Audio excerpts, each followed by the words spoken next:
Hi guys, so ngayon tayo ay mag-aaral.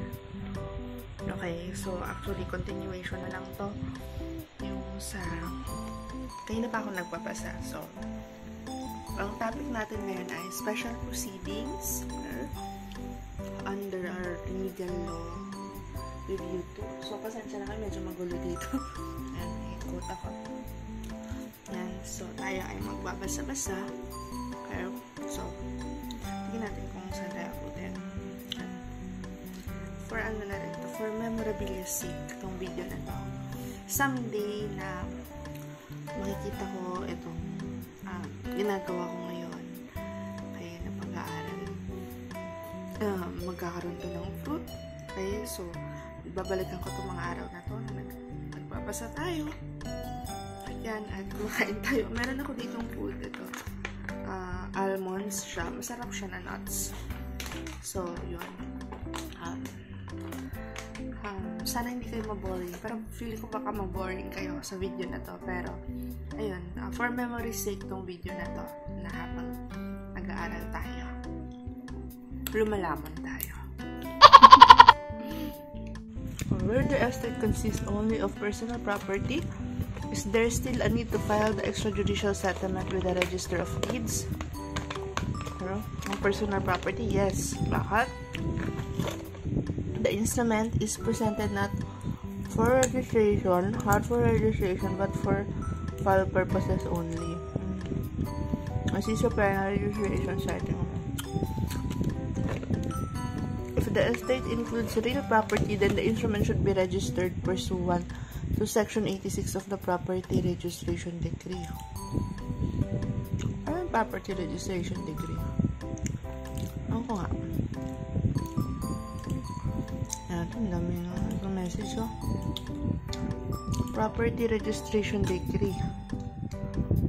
Property Registration Decree. Napag-aralan ko na to dati. Feeling ko sa sa Law on Property. AD 1529. Tanda rin, sabi niya. 86, Section 86. Natin. Section 86. Napin natin si 86. What the heck? Control F. 86 ang hanap ko, pre. Extrajudicial settlement of estate. Okay. When the deed of extrajudicial settlement has been duly registered, the Registry of Deeds shall annotate on the proper title the 2-year lien mentioned in Section 4 of Rule 74 of the Rules of Court. Upon the expiration of the 2-year period, a presentation for verified petition by the registered heirs, devices or legatees, or any other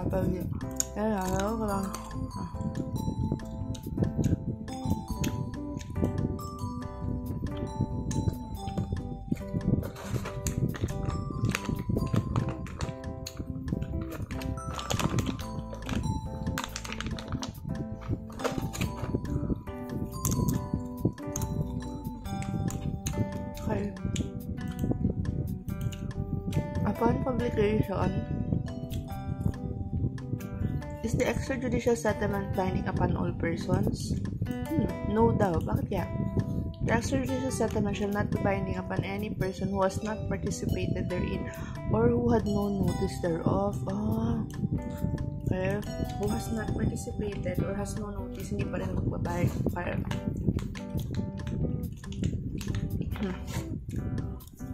Question. Describe in brief the requirement of a bond in extrajudicial settlement. Yung bond dito. The bond is required only if there is personal property on the decedent's estate. It is not required if the decedent left only real property, since in such case it is the lien under Section 4 Rule 74, which would serve as a protection to the heirs or persons entitled to the estate. The bond is filed simultaneously and as a condition precedent to the filing of the public instrument or stipulation in the action for partition or for the affidavit in the Register of Deeds. The bond is conditioned upon the payment of any just claim under Section 4 Rule 74. So, ibig sabihin yung bond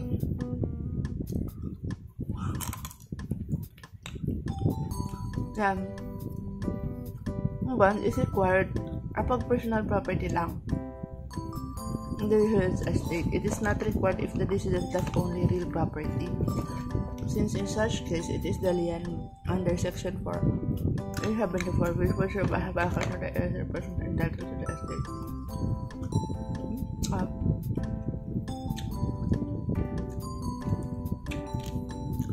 Kapag meron ng personal property,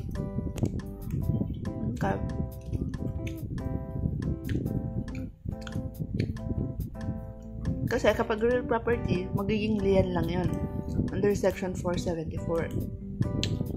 What is the presumption if no creditor files a petition for letters of administration within 2 years after the death of the decedent? Okay. So, after 2 years yan, it will be presumed that the decedent left no debts under Section 1, Rule 74. This presumption is rebuttable. So, hindi siya conclusive, okay? Presumption. Pag 2 years, tapos walang nag-file ng petition for administration na creditors, yan. Sabihin, walang utang yung decedent. May the distributors in the estate be held liable after the settlement and the distribution of the estate?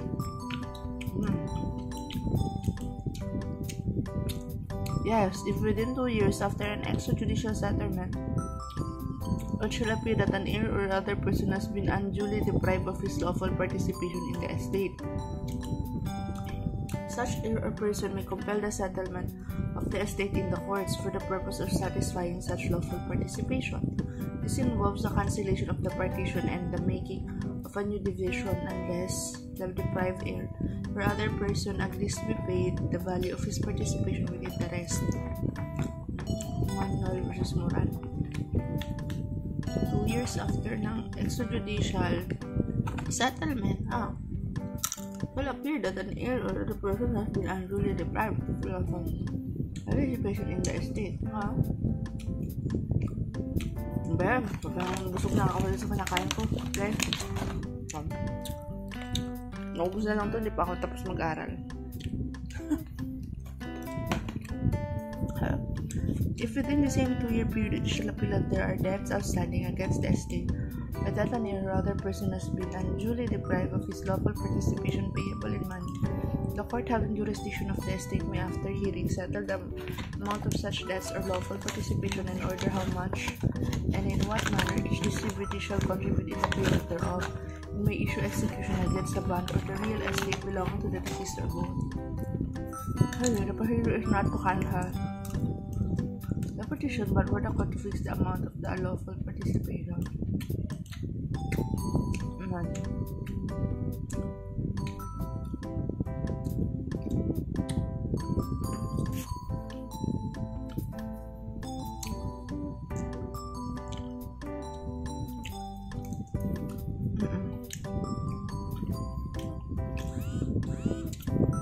Within what period may the bond and the real estate remain charged with the liability to creditors or heirs or other persons?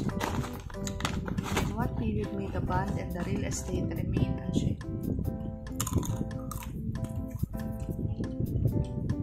charged with the liability to creditors? The bond and real estate shall remain charged with the liability for a period of 2 years after such distribution, notwithstanding any transfer of real estate that may have been made. From the date of the expiration of the 2-year period, the person authorized to file a claim is a minor or mentally incapacitated. Sino pa? Ano? Hindi mo maubos, ilagay mo sa ano ng ref. Ha? Hindi mo maubos, ilagay mo sa ref. Okay. Okay? If on the date of the expiration of the 2-year period, the person authorized to file a claim is a minor or mentally incapacitated or is in a prison or outside the Philippines, he may present his claim within 1 year after such disability is removed.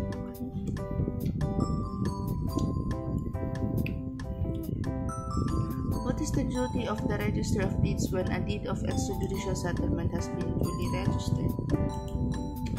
The Register of Deeds shall annotate on the proper title the 2-year lien mentioned in Section 4, Rule 74. expiration of the 2-year period and presentation of a verified petition by the registered dealers, devices or editors or any other party in interest that no claim of it. The registered shall cancel the 2-year lien noted on the title without the necessary for court order.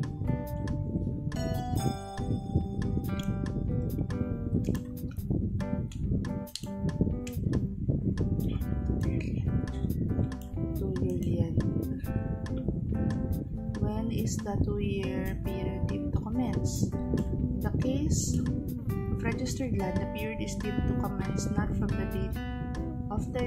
date of the execution of the assignment, but from the date of registration.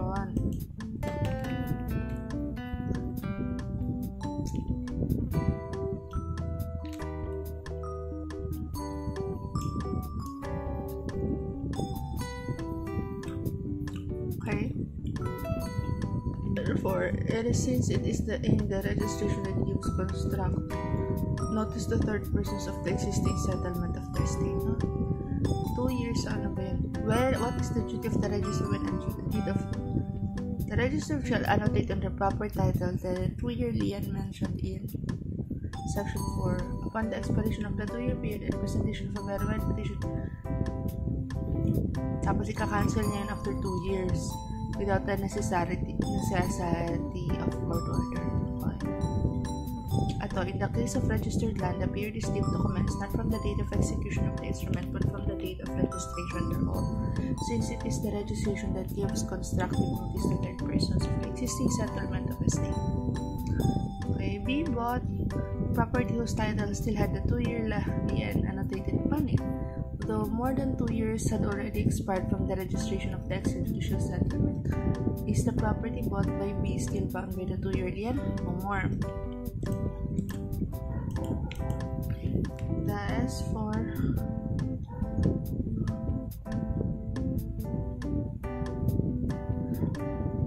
Rule 74 lien expires after 2 years and becomes functus officio.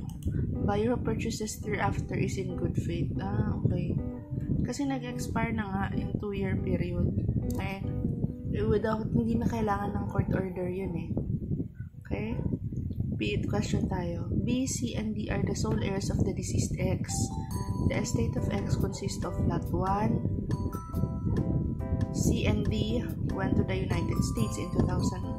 In 2000, B executed and registered an affidavit of self-adjudication wherein he adjudicated lot 1 to himself and the title over lot 1 in the name of B was issued by the Register of Deeds. Okay? Ngayon, in 2009, si C and D came back. Bumalik si C. Can they still file a petition to settle the estate of X in order to obtain their lawful shares? Ilang years yung lumipas, 2001. No. Yes, provided they do so within 1 year from arrival in the Philippines. If on the date of the expiration of the 2-year lien, the person authorized to file a claim is a minor, mentally incapacitated, is in prison, or outside of the Philippines kasi, he may present his claim within 1 year after such disability is removed. Pusang galapa. Ito kasi, si B tsaka si C, si D, sole heirs nga sila. So, si C and D pumunta sa ibang bansa. So, yun. So, sabi kasi dito, the date of the person who is mentally incapacitated, he may present his claim within 1 year after such disability is removed. Okay.